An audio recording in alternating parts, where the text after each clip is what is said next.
Sepuluh anggota DPRD Lampung Tengah dari daerah pemilihan 3, yakni Zainul Abidin dari Partai Gerindra, Azhari dari Partai PKB, Sutarmin dari Partai PDI Perjuangan, Ade Joko Suprihatin dari PDI Perjuangan, Zainul Abidin dari Partai Gerindra, dan Muhammad Gofur dari Partai Keadilan Sejahtera.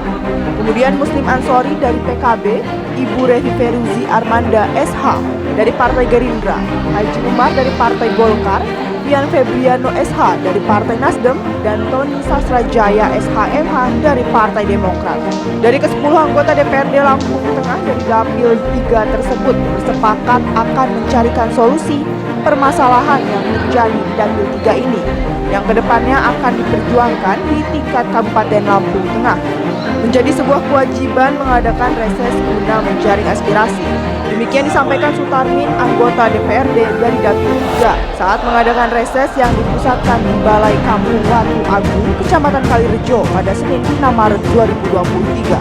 Sutarmin menjelaskan tujuan dari reses ini adalah untuk menampung atas usulan-usulan yang menjadi aspirasi warga masyarakat. Dalam reses tahap kedua pada masa sidang kedua tahun 2023 yang diselenggarakan anggota DPRD Lampung Tengah dari Dapil 3, banyak hal yang dialami warga masyarakat mulai dari perwakilan dusun, kepala kampung, dan tokoh masyarakat, tokoh pemuda, dan tokoh perempuan yang ikut dalam reses tersebut mengusulkan kepada para anggota DPRD untuk diperjuangkan agar terwujud di tingkat kabupaten. Bersama jurnalis ADS TV Lampung, Hana Hernisa, inilah liputan selengkapnya. Dalam rangka kegiatan kami reses tahap kedua DPRD Kabupaten Lampung Tengah khusus untuk Dapil 3. Mudah-mudahan acara ini dari awal sampai akhir mendapat ridho Allah Subhanahu wa taala. Bapak Ibu hadirin yang saya hormati, perkenalan sudah, dan tadi mukadimah atau sambutan dari Ketua Rombongan kami Pak Muhammad Abdul Gofur ini tadi sudah jelas bahwasanya reses ini tugas kami, memang salah satu tugas kami untuk menjaring aspirasi panjenengan. Walaupun sudah ada musrenbang, tetapi monggo Pak Haji Umar, beliau adalah senior kami ini dari Partai Golkar yang punya wilayah Kabupaten Lampung Tengah dari 3.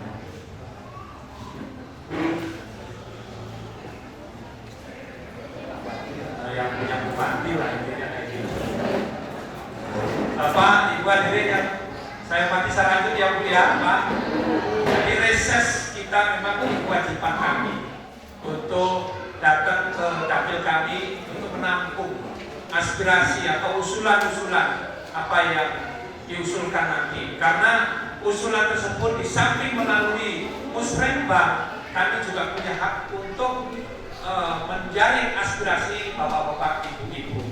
Jadi melalui musrenbang kampung, kemudian digodok di kecamatan, kemudian digodok lagi di kabupaten, kami juga punya untuk menjaring aspirasi bapak, ibu, juga ibu hak kami. Jadi di samping melalui musrenbang, kami juga diperintahkan untuk menjaring aspirasi bapak, ibu hadirin. Tapi perlu kami sampaikan kepada bapak, ibu bahwasannya untuk tahun 2023 ini, kalau saya dengar, saya lihat ini yang sudah dicanangkan untuk dibangun pun kayaknya mungkin ya kita berharap saja bisa dibangun Pak Camat ya, karena saya dengar saya melihat ada undang-undang baru dari Kementerian Keuangan yang di situ untuk bidang pembangunan ini sebagian dialihkan untuk kegiatan atau untuk bidang pendidikan dan bidang kesehatan.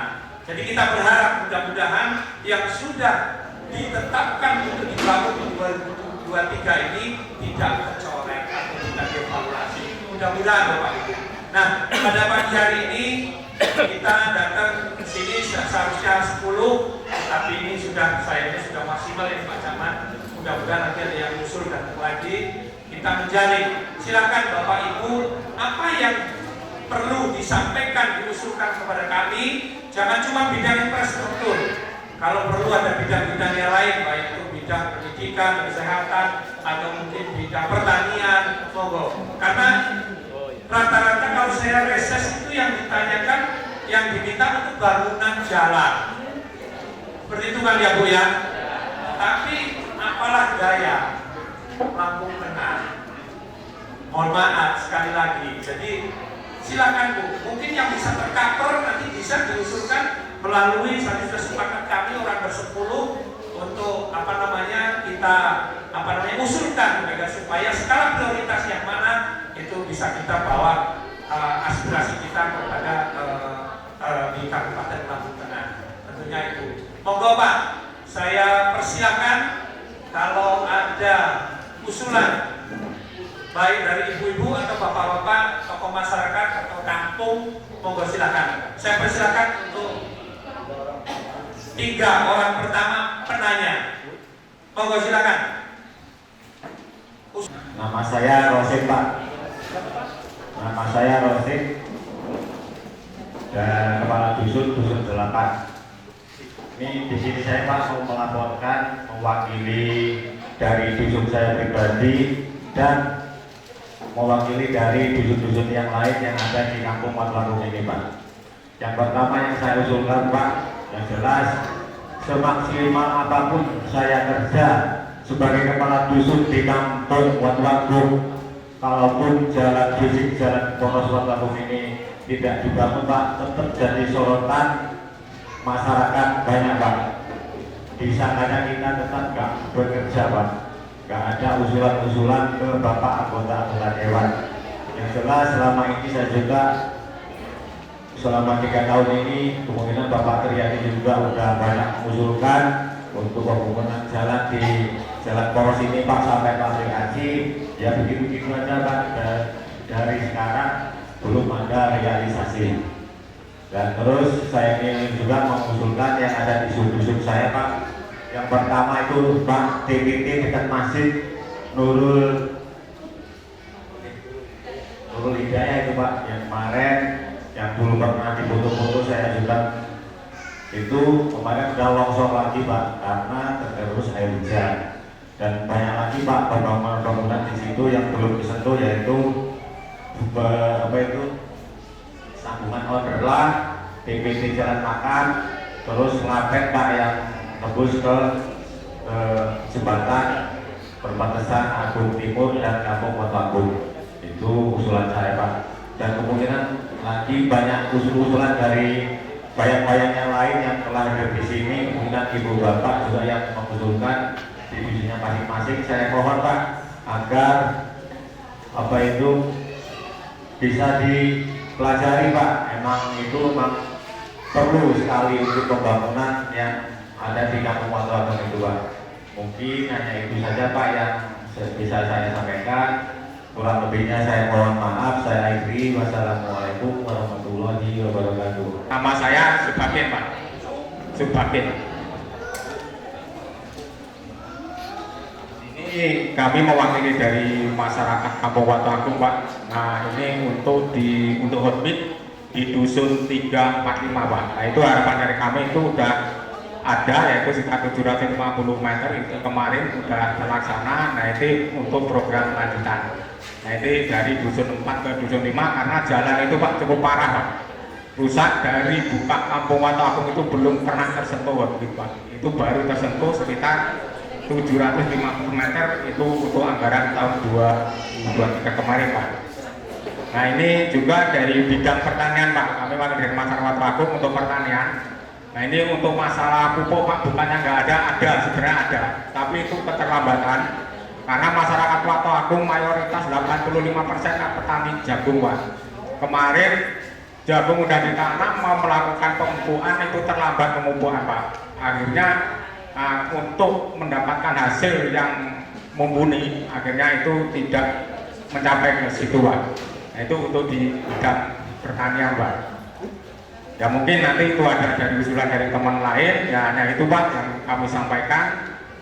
Nah kurang lebihnya mohon maaf. Kami akhiri. Wassalamualaikum warahmatullahi wabarakatuh. Nama Adung Matiakin dari dusun 5. dari Karang Taruna ingin mengajukan yaitu usulan kambing sama ikan, Pak. Ini ada beberapa poin. Yang pertama ini kaitannya pembangunan. Ini pembangunan TPT satunya ya Pak. Kemudian yang satu lagi minta mendelah makam, tidak salah ya.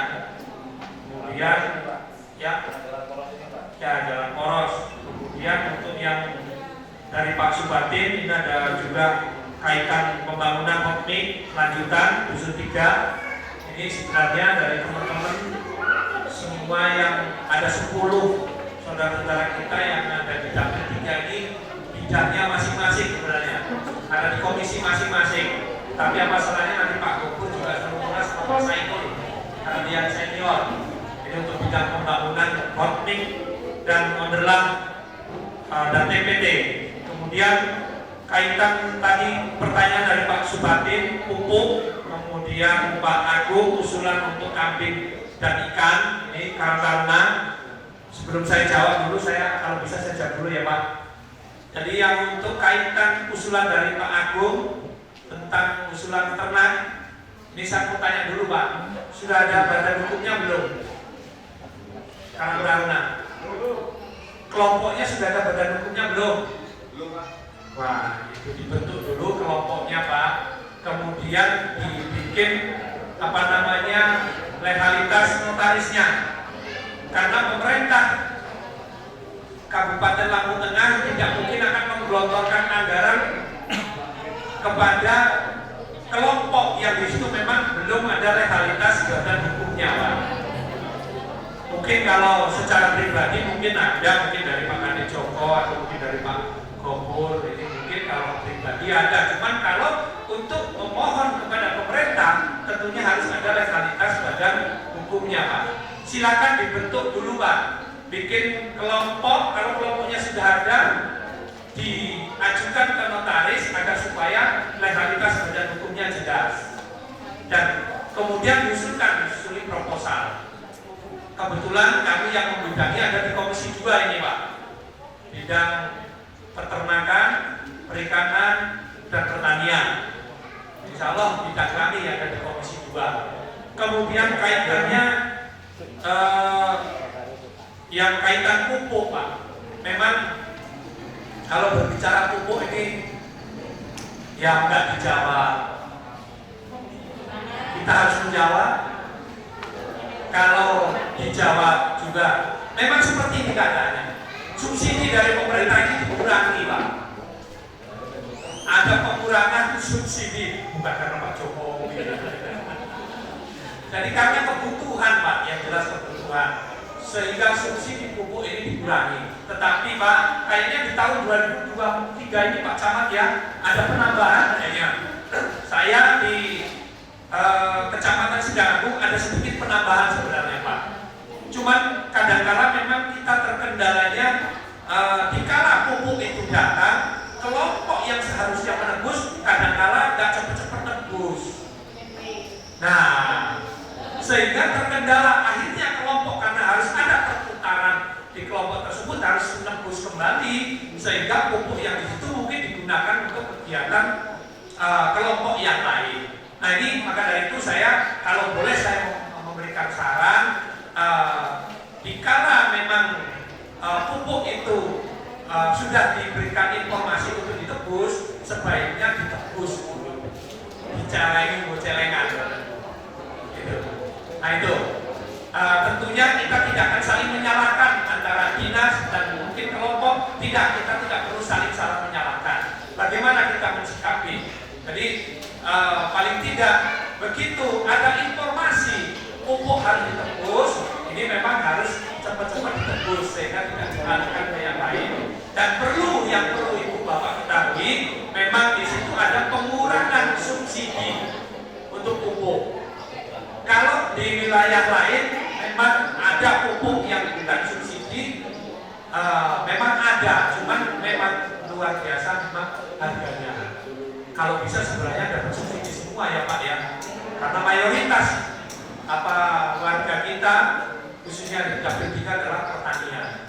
Nah itu mungkin sedikit tambahan dari saya, dan selanjutnya untuk kaitan pembangunan dan lain sebagainya saya mohon ditambah Bapak Zainul. Dan kebetulan ini selamat datang Bapak Fian Febriano, ini bisa datang, beliau yang membidangi di Komisi 3 untuk bidang pembangunan. Kalau mungkin Pak Umar bisa nambahin, silakan Pak Umar. Yang saya hormati Bapak Kepala Kampung dan staf jajarannya. Oh, selamat datang Mas Bian ya. Mas Bian, izin saya lanjutkan ya. Saya hanya akan bercerita sedikit ya Bapak-bapak, Ibu-ibu. Jadi kondisi saat ini betul tadi di depan atau mungkin maaf nanti kawan-kawan tadi sudah sedikit menyampaikan, hanya sekedar untuk memperjelas sedikit saja. Jadi beberapa mungkin Bapak Kepala Kampung, aparatur kampung, camat ini sudah mengusulkan bermacam-macam titik-titik pembangunan di kampung ini. Ya, kita berdoa saja sama-sama, mudah-mudahan program itu bisa terrealisasi. Kalaupun tidak, Bapak-bapak, Ibu-ibu semuanya, karena memang kondisi. Jadi setelah anggaran kita setujui di Desember, kemudian di Januari Februari Mas Gobor, Februari, Januari Desember kita sahkan di 2022.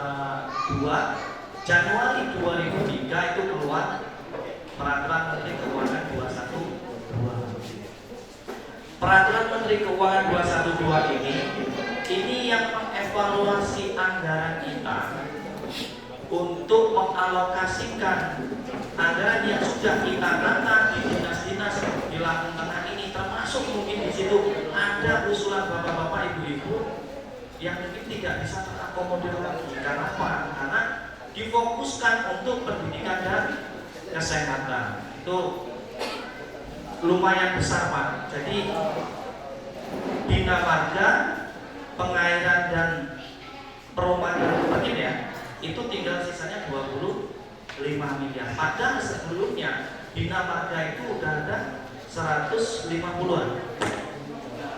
Jadi kita bayangkan aja, umpama bapak-bapak, ibu-ibu ngusulin jalan, kemarin kita anggarkan 150 miliar.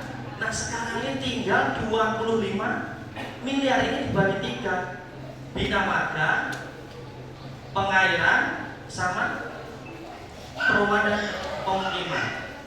Jadi sangat kecil sekali, tapi ini karena perintah untuk memfokuskan pembangunannya di sektor pendidikan dan kesehatan, ya harus kita tarik kembali anggaran tersebut yang sudah kita sepakati dan kita tata, kita alokasikan ke pendidikan dan kesehatan. Mungkin itu yang sedikit nanti bisa menjadi gambaran bapak-bapak, ibu-ibu. Seandainya ada usulan, ada rencana pembangunan di kampung bapak-bapak, ibu-ibu, kok nggak bisa terlaksana tahun ini, jangan menyalahkan siapa-siapa, jangan menyalahkan kepala dusun, jangan menyalahkan kepala kampung, jangan menyalahkan Pak Camat, jangan menyalahkan anggota dewannya, jangan menyalahkan bupatinya.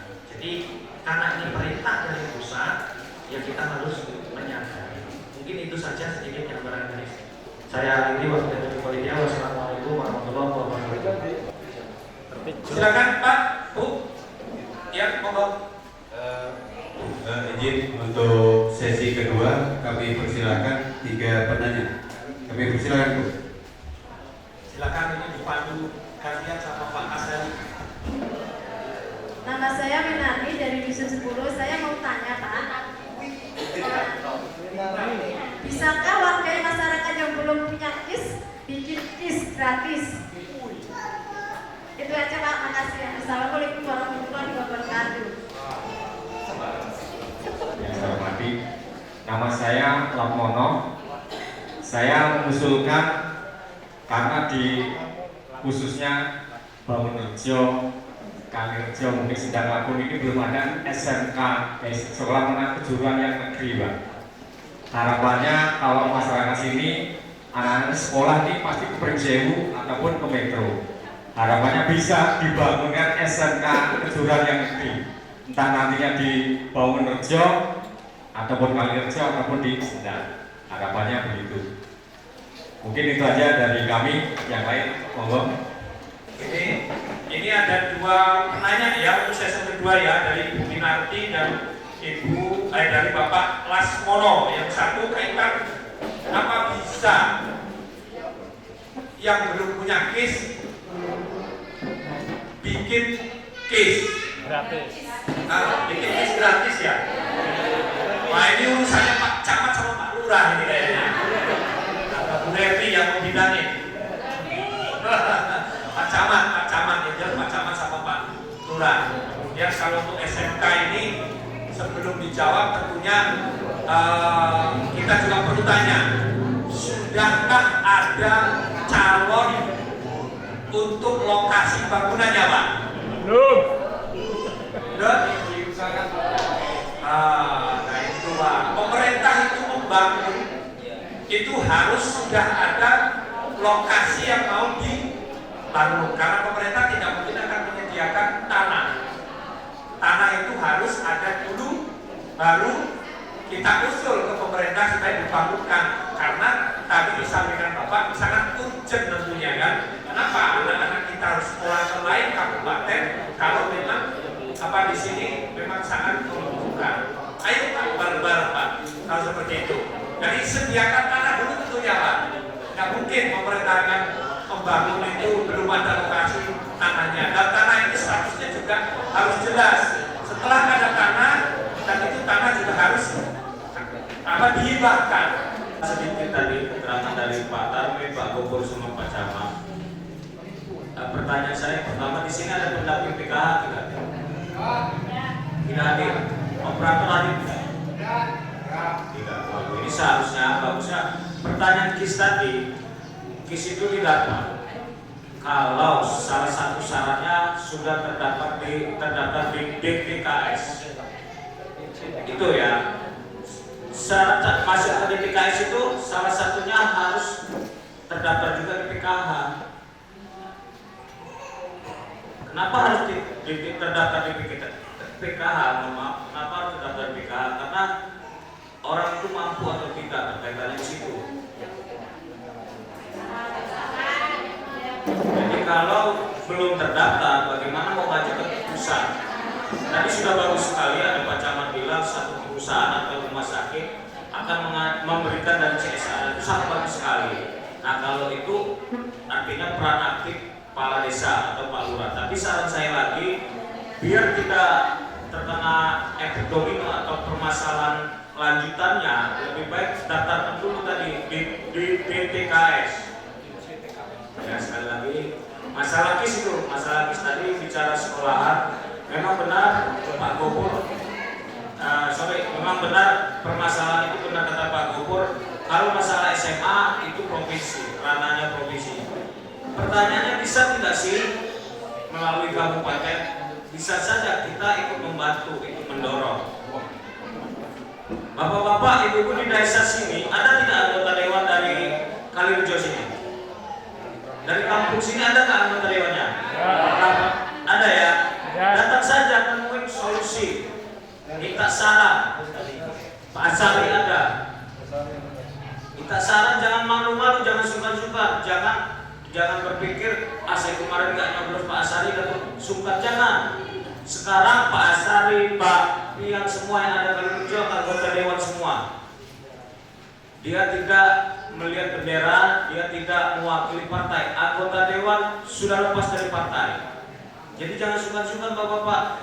Walaupun di sini ada orang, mohon maaf, Pak Asari dan PKB, saya seumpamanya pengurus Demokrat, tidak apa-apa, datang saja.